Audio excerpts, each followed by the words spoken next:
মুর্শিদাবাদ জেলার ইসলামপুরে নিষিদ্ধ কাশির সিরাপ সহ দুই যুবককে গ্রেপ্তার করেছে ইসলামপুর থানার পুলিশ। গোপন সূত্রে খবর পেয়ে পুলিশ অভিযান চালিয়ে এই সাফল্য পায়। ইসলামপুর থানার ভারপ্রাপ্ত আধিকারিক সুরজ সরকার ও তার টিম রবিবার গভীর রাত্রে বেকিবাগান প্রাইমারি স্কুলের সামনে অভিযান চালায়।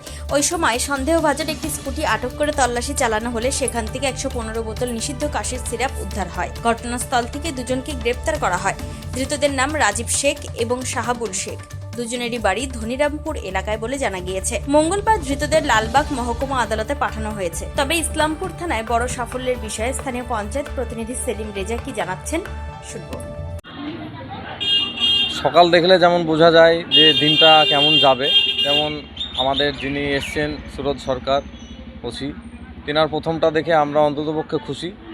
আমরা ইতিমধ্যে বুঝে গেছি যে তেনার কাজ যে করার চাহিদা কতটা আছে সেটা আমরা বুঝে গেছি।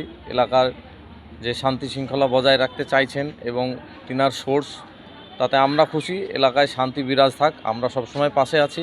তেনাকে আমরা চেষ্টা করব যে যেন এলাকাটা শান্তিতে থাকে, সম্প্রীতি বজায় থাকে এবং আমাদের এলাকাটা সুন্দরভাবে পরিবেশটা থাকে, এটা আমরা অবশ্যই আশা করব। আচ্ছা, অনেক জায়গায় দেখা যায় পুলিশ ঠিকমতো কাজ করেনি, কিন্তু আজকের এই দিনে দেখা যাচ্ছে পুলিশ কিন্তু মাঠে ময়দানে নেমে রীতিমতো অ্যাকশন নিচ্ছে। শুধু তাই নয়, ইসলামপুর থানায় যে কোনো মানুষ নির্দ্বিধায় দলমত নির্বিশেষে যে বিনা বাধায় থানাতে এসে সোজাসুজি নিজের কাজ নিজে করে যেতে পারে, এর থেকে আর বড় কিছু হতে পারে না একটা এলাকার মানুষের জন্য। তাকে কোনো দলের নেতৃত্ব ধরতে হয় না, তার কোনো দলের দ্বারস্থ হতে হবে না, এটা আমরা বুঝে গেছি।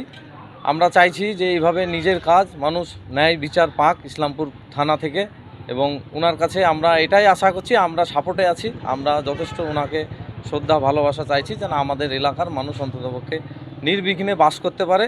তিনি তার দায়িত্ব নিয়েছেন এবং আমরাও ওনার সাথে আছি। আমার নাম সেলিম রেজা।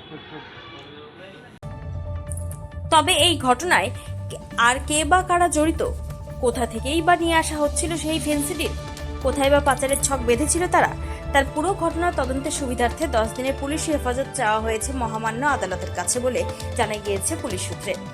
ইসলামপুর ঘুরে রথিন সিংহ রায়ের রিপোর্ট, টাইমস 14 বাংলা।